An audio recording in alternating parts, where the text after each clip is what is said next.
Halo, selamat sore. Apa kabar pemirsa TVR Parlemen dimanapun Anda berada? Berjumpa kembali dalam program TVR 17 bersama saya Rina Reski. Tepat pukul 17 waktu Indonesia Barat, kami hadirkan kepada Anda sejumlah informasi paling baru dan juga menarik seputar kinerja dan kegiatan DPR RI yang telah disajikan oleh redaksi TVR Parlemen. Dan pemirsa, inilah TVR 17 selengkapnya.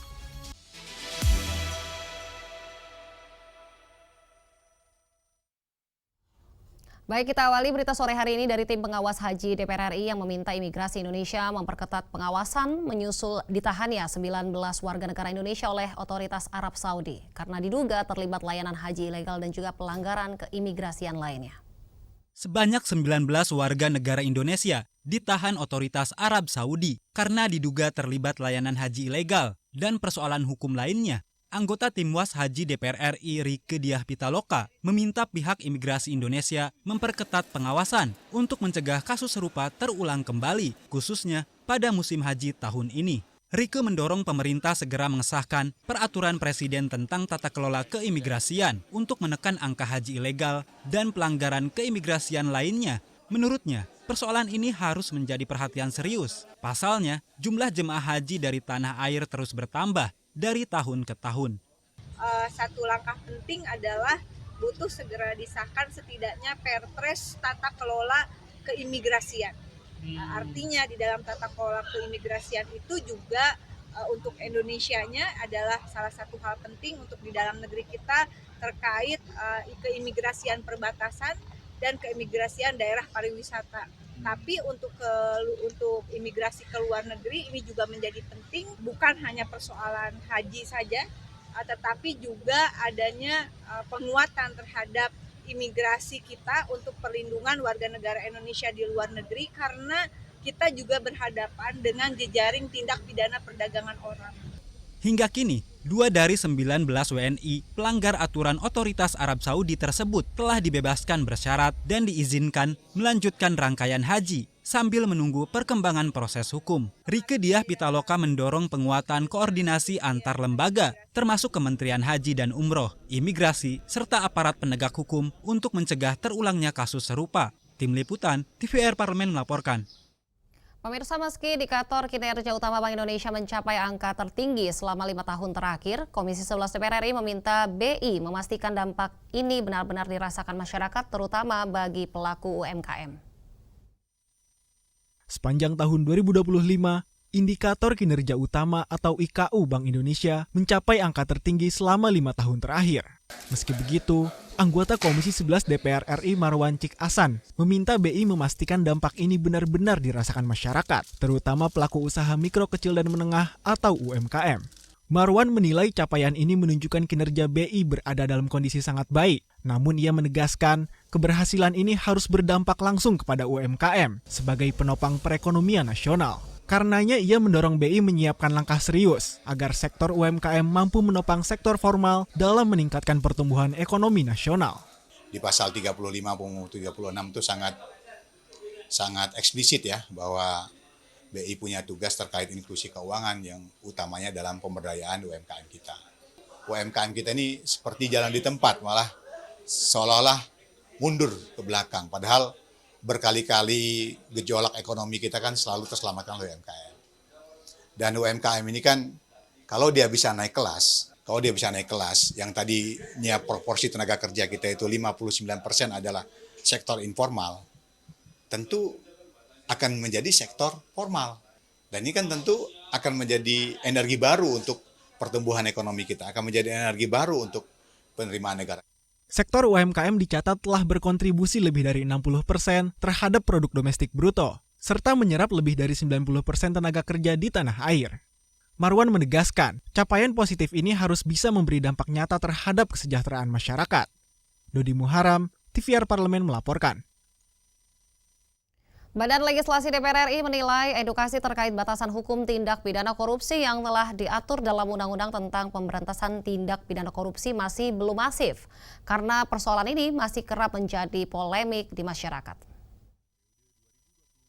Tindak pidana korupsi dan kegagalan sebuah kebijakan yang dibuat oleh pejabat publik memiliki batasan hukum yang telah diatur dalam Undang-Undang tentang Pemberantasan Tindak Pidana Korupsi. Namun Wakil Ketua Badan Legislasi DPR RI Martin Manurung menilai edukasi terkait batasan ini belum masif karena persoalan ini masih kerap menjadi polemik di masyarakat. Martin mengatakan, sebuah kebijakan yang tidak mencapai target atau mengalami penurunan efektivitas tidak serta-merta dikategorikan sebagai tindak pidana korupsi. Dalam Undang-Undang Tipikor, korupsi didefinisikan sebagai penyalahgunaan wewenang, kesempatan, atau sarana untuk menguntungkan diri sendiri atau orang lain dan berakibat merugikan keuangan negara. Pasca berdiskusi dengan sejumlah ahli dan akademisi ilmu hukum, ia menyebut korupsi baru dapat diproses hukum apabila ditemukan bukti penerimaan gratifikasi, suap, atau penyalahgunaan wewenang secara sengaja untuk mencari keuntungan pribadi. Tapi kebijakan yang benar dan kebijakan yang keliru itu kita harus analisa dengan mata uji satu kebijakan dan dampaknya. Nah, kalau memang dalam mengambil kebijakan itu si pejabat ini memperoleh manfaat, baik itu dia gratifikasi atau kemudian korupsi, ya memang dia berlakulah tindak pidana korupsi. Tapi kalau dalam satu kebijakan itu misalnya terjadi satu perubahan environment ya, yang membuat kebijakan itu misalnya efektivitasnya berkurang. Nah, itu belum tentu sebenarnya bisa dikategorikan langsung tindak pidana korupsi. Badan Legislasi DPR berkomitmen untuk memperkuat regulasi pemberantasan tindak pidana korupsi dengan mendengar pendapat dari para ahli hukum. Valdo dan Kristio, TVR Parlemen melaporkan. Pemirsa, DPR RI terus mendorong pembahasan rancangan undang-undang ketenagakerjaan baru agar mampu menjawab tantangan dunia kerja yang semakin dinamis sekaligus memberi perlindungan lebih baik bagi pekerja dan juga pelaku usaha. Lalu pemirsa, seperti apa arah pembahasan dan juga substansi yang tengah disiapkan? Informasi selengkapnya tentunya kami hadirkan sesaat lagi, tetaplah bersama kami di TVR 17.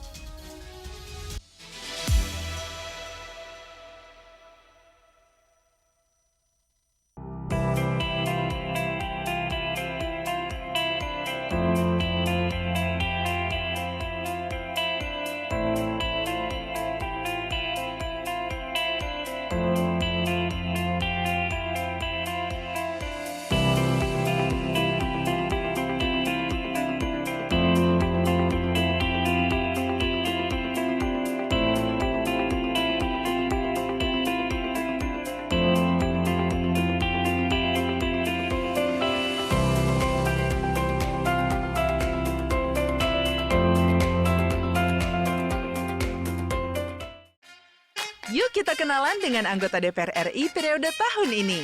Dari depan kursi. Di balik kursi. Gini, di balik kursi. Aku ingin menjadi sesuatu yang mungkin bisa kau rindu. Acap kahiji, rukun sakabehna, gitulah pokok nama. Semakin penasaran kan bagaimana kiprah karir politiknya? Hanya di TVR Parlemen.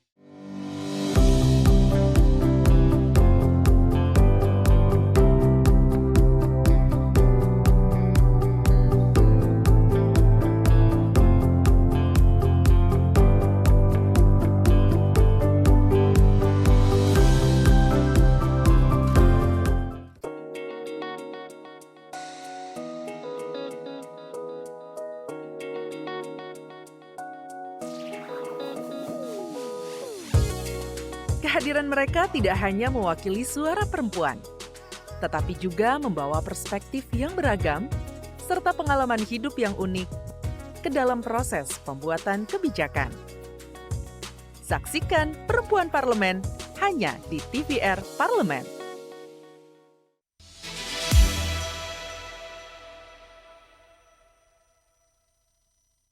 Terima kasih Anda masih menyaksikan TVR 17. Pemirsa, penyusunan rancangan undang-undang ketenagakerjaan baru ditargetkan rampung pada tahun 2026 dengan mengedepankan keseimbangan antara kepastian investasi dan juga kesejahteraan tenaga kerja. Tentunya pemirsa, regulasi ini diharapkan mampu menghadirkan sistem ketenagakerjaan yang lebih adaptif, adil dan juga memberi kepastian hukum bagi seluruh pihak. Simak liputan mendalam yang telah dikemas tim redaksi TVR Parlemen dalam segmen Editorial Parlemen. Berikut ini.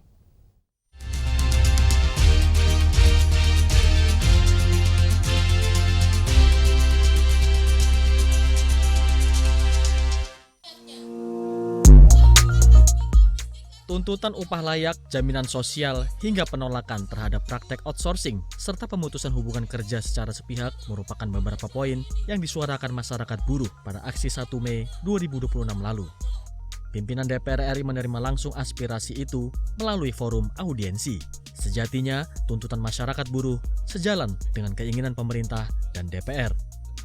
Menyusul keputusan Mahkamah Konstitusi yang memandatkan penyusunan Undang-Undang Ketenagakerjaan baru dengan target rampung tahun 2026.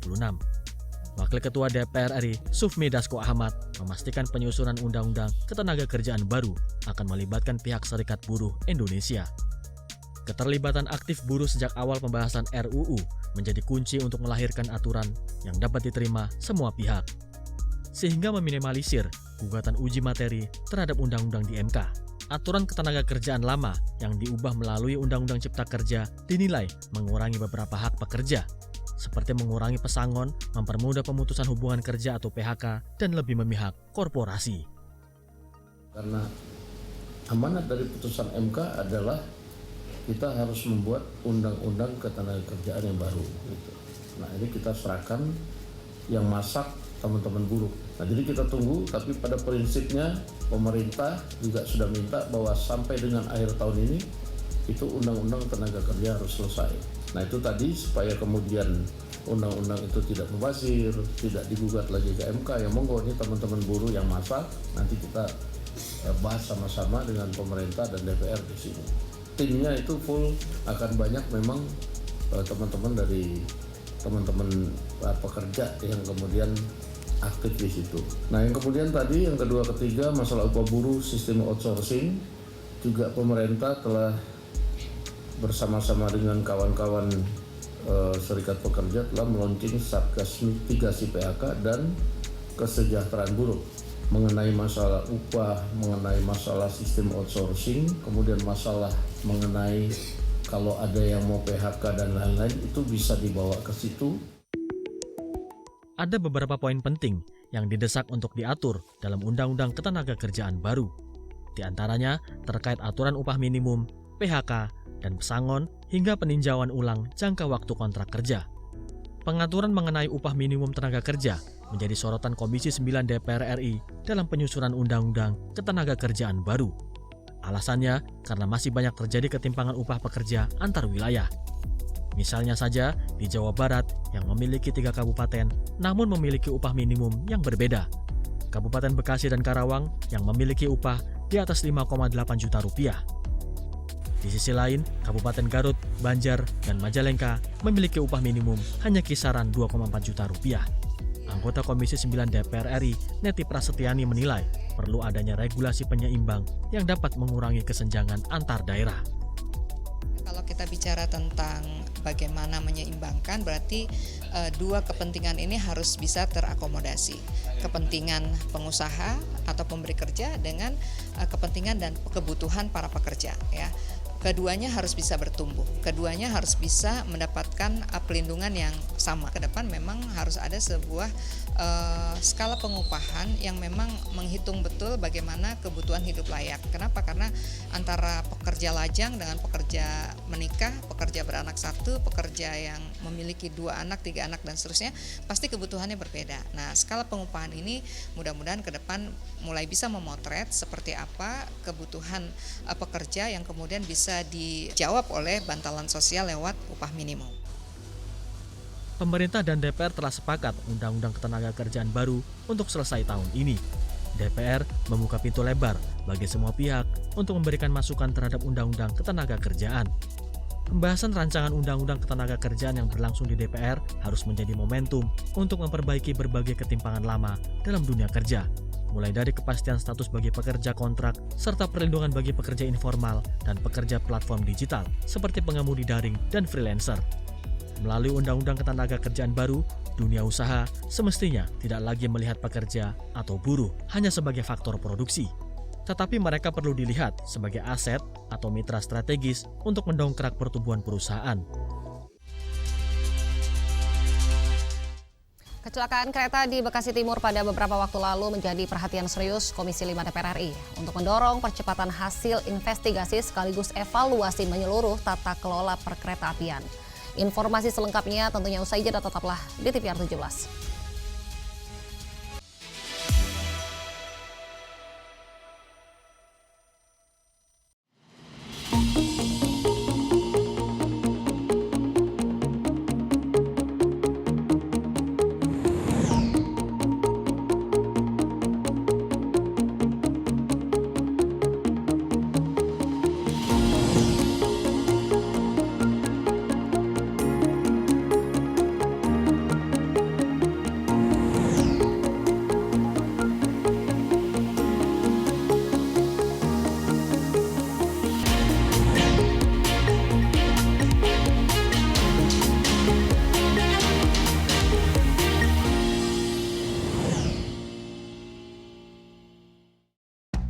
Hai, sekarang kamu bisa menyaksikan program-program TVR Parlemen di First Media, channel 18 ya.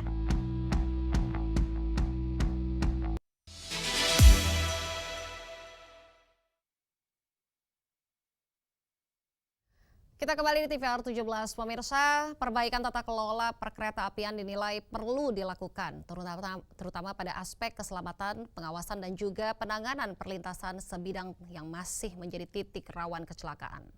Tentunya pemirsa, langkah ini menjadi penting agar sistem transportasi kereta api semakin aman dan juga mampu melindungi keselamatan masyarakat. Informasi selengkapnya berikut laporan rekan kami Dadi Ramadan dari Gedung DPR RI Senayan, Jakarta. Ya, pemirsa TVR Parlemen, seperti yang kita tahu bahwa beberapa waktu lalu telah terjadi kecelakaan beruntun yang mengenai kereta api jarak jauh dan juga kereta rel listrik dan juga taksi konvensional. Dan hingga saat ini pemerintah masih belum juga merilis hasil investigasi penyebab dari kecelakaan tersebut. Dan kita akan bertanya dengan anggota Komisi 5 yang sudah bersama kita, Bapak Danang Wicaksana Sulistya. Pak, ini kan KNKT sampai hingga saat ini belum merilis, Pak, bagaimana hasil investigasi. Lalu bagaimana Pak Komisi 5 nantinya bisa mempercepat hasil dari investigasi yang akan dikeluarkan KNKT, Pak? Ya, sebenarnya hari ini kita akan melaksanakan raker dengan pemerintah mengenai khusus tentang kejadian yang ada di Bekasi Timur itu.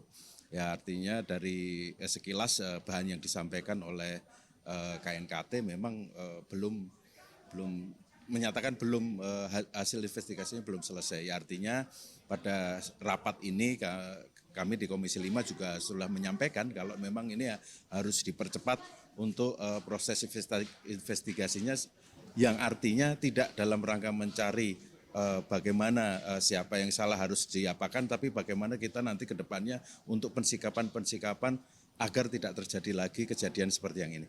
Agar tidak terjadi lagi kan tentunya kan butuh regulasi dan juga evaluasi, Pak, dari kejadian ini, Pak. Nah, itu seperti apa Pak Komisi 5 melihat evaluasi ke depannya terkait dengan perkeretaapian ini, Pak? Ya, sebenarnya saya sendiri akan menyampaikan di forum rapat hari ini yang belum bisa dilanjutkan karena belum selesai investigasi dan juga belum adanya Menteri Perhubungan.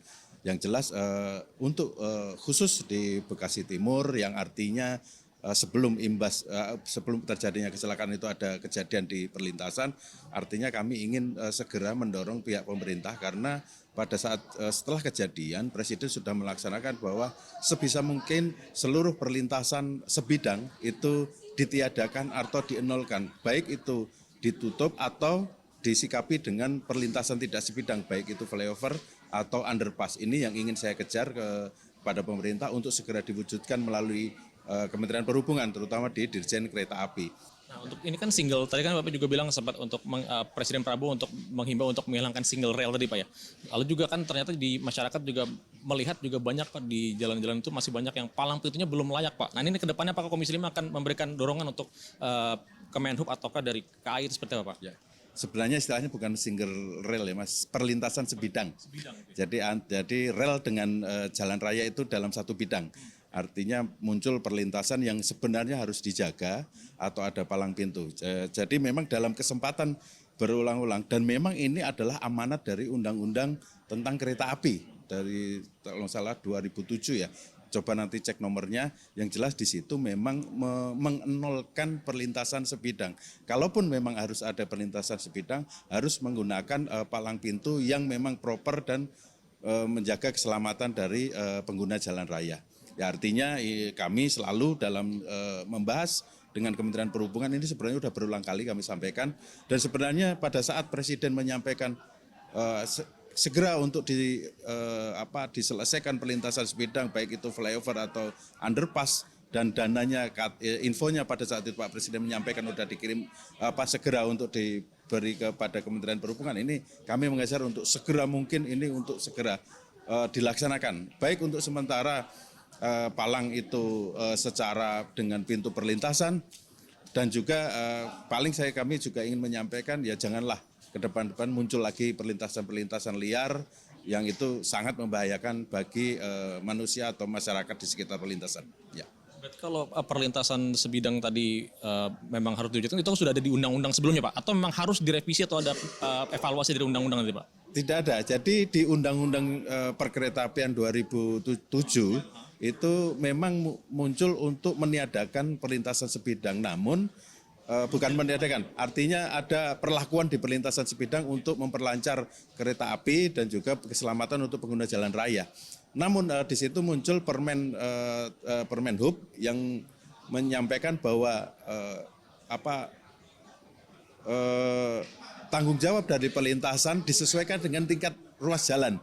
Jadi kalau memang ruas jalan kabupaten itu ada dari pemerintah kabupaten kota, pemerintah daerah, kemudian kalau memang jalan ruas provinsi itu nanti tanggung jawab dari pemerintah provinsi. Namun dengan kondisi ini artinya seperti bagi kami seperti tunggu-tungguan.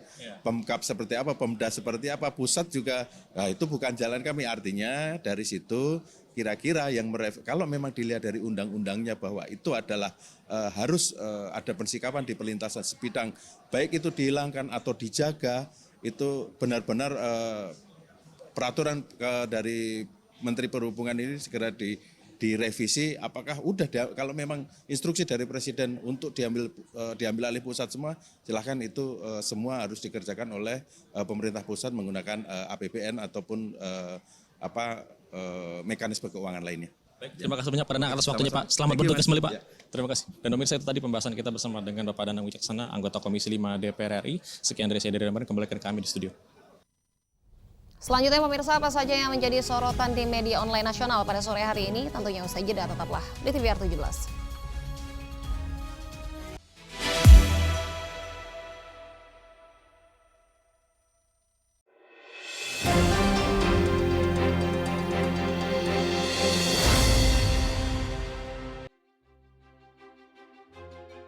Hadir Komisi 13 DPR RI, komisi baru yang dibentuk untuk mengawal keadilan dan demokrasi di tanah air. Reformasi regulasi untuk memangkas jalan berliku hukum dan aturan, serta perlindungan hak asasi manusia untuk menjamin martabat setiap warga negara. Komisi 13 resmi dibentuk untuk masa keanggotaan DPR RI periode 2024-2029. Ruang lingkup tugasnya meliputi sejumlah bidang penting, di antaranya reformasi regulasi, hak asasi manusia, keimigrasian, pemasyarakatan, dan penanggulangan terorisme. Komisi 13 dipimpin oleh wakil rakyat yang berasal dari fraksi Nasdem, serta 4 wakil ketua yang masing-masing berasal dari fraksi PDI Perjuangan, Golkar, Gerindra, dan Demokrat. Anggotanya berjumlah 41 orang, dengan komposisi fraksi PDI Perjuangan 8 orang, fraksi Golkar 8 orang, fraksi Gerindra 6 orang, fraksi Nasdem 5 orang, fraksi PKB 4 orang, fraksi PKS 4 orang, fraksi PAN 3 orang, dan fraksi Demokrat 3 orang. Mitra kerja Komisi 13 pun strategis, meliputi Kementerian Hukum, Kementerian HAM, dan Kementerian Sekretariat Negara, juga Kementerian Imigrasi dan Pemasyarakatan, serta lembaga independen seperti Komnas HAM, LPSK, dan BNPT. Untuk pembinaan ideologi dan pengawalan konstitusi, Komisi 13 bekerja sama dengan BPIP, Sekretariat Jenderal DPD RI, Sekretariat Jenderal MPR RI, dan Kantor Staf Presiden. Komisi 13 DPR RI berkomitmen mengawal reformasi hukum serta menegakkan hak asasi manusia untuk Indonesia yang lebih demokratis dan berkeadilan.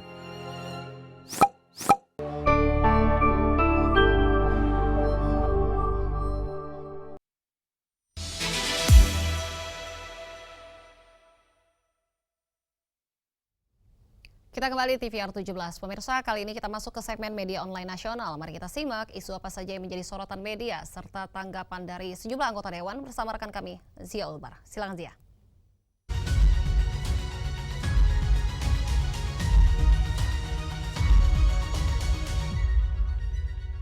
Baik, terima kasih Rini dan pemirsa, mari kita simak berita apa saja yang menjadi headline di media online pada hari ini. Di berita pertama yang menjadi headline di media online yaitu penerbangan hingga bus selawat jelang puncak haji jadi pengawasan ketat tim WAS DPR RI. Dapat Anda saksikan di layar Anda saat ini pemirsa. Ya, di sini menjelang puncak pelaksanaan ibadah haji, tim pengawas haji DPR RI terus memperkuat pengawasan terhadap seluruh layanan jemaah Indonesia di Tanah Suci. Anggota tim WAS Haji DPR RI Danang Wicaksana menegaskan bahwa pengawasan dilakukan secara ketat, terutama pada aspek transportasi penerbangan hingga operasional bus selawat yang menjadi kebutuhan utama mobilitas jemaah. DPR RI memastikan seluruh proses berjalan aman, tertib dan tepat waktu agar jemaah dapat menjalankan rangkaian ibadah dengan nyaman di tengah tingginya aktivitas jelang puncak haji. Selain itu, tim WAS Haji DPR RI soroti pentingnya kesiapan petugas dan koordinasi antara lembaga dalam mengantisipasi berbagai kendala teknis di lapangan. DPR RI berkomitmen memastikan kualitas pelayanan haji tetap menjadi prioritas pemerintah, mulai dari ketepatan jadwal penerbangan, kelayakan armada bus selawat, hingga kenyamanan jemaah selama menjalankan ibadah di Tanah Suci. Kita beralih ke berita selanjutnya yang menjadi headline di media online pada hari ini, yaitu terkait ribuan ASN Brebes diduga manipulasi absen. Cynthia Sandra tegaskan integritas harus jadi prioritas utama. Dapat kembali Anda saksikan di layar Anda saat ini pemirsa. Ya, di sini dugaan manipulasi absensi yang melibatkan ribuan ASN di Brebes menjadi perhatian serius DPR RI karena menyangkut integritas dan kualitas pelayanan publik. Anggota Komisi 2 DPR RI Cynthia Sandra menegaskan bahwa kedisiplinan dan kejujuran aparatur sipil negara harus menjadi fondasi utama dalam menjalankan tugas pelayanan kepada masyarakat. Persoalan absensi bukan sekedar pelanggaran administratif, tetapi juga menyangkut kepercayaan publik terhadap profesionalisme birokrasi di daerah. Cynthia Sandra mendorong pemerintah daerah dan instansi terkait untuk melakukan evaluasi menyeluruh serta menindak tegas setiap bentuk pelanggaran sesuai aturan yang berlaku. DPR RI memandang penguatan sistem pengawasan dan digitalisasi kepegawaian perlu terus diperbaiki agar praktik manipulasi serupa tidak kembali terjadi. ASN memiliki tanggung jawab moral untuk menjaga etika kerja dan memberikan pelayanan yang optimal kepada masyarakat, sehingga integritas harus selalu ditempatkan sebagai prioritas utama dalam tata kelola pemerintahan. Dan pemirsa, itu tadi headline di media online pada hari ini, yaitu terkait penerbangan hingga bus selawat jelang puncak haji jadi pengawasan ketat tim WAS DPR RI. Serta ribuan ASN Brebes diduga manipulasi absen. Cynthia Sandra tegaskan integritas harus jadi prioritas utama. Sekian dari saya, Zia Ulbar, kembali ke rekan Rini.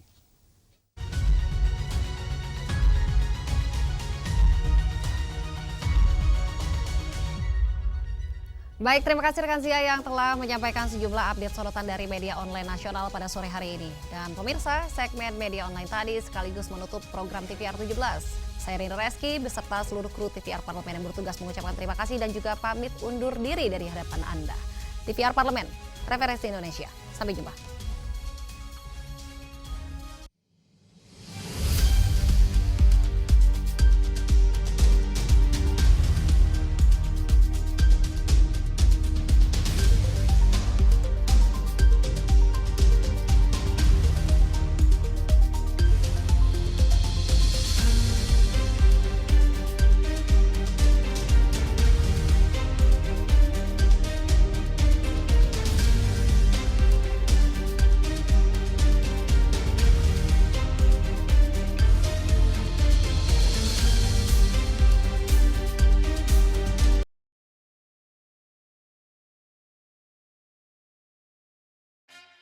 Yuk kita kenalan dengan anggota DPR RI periode tahun ini. Dari depan kursi, balik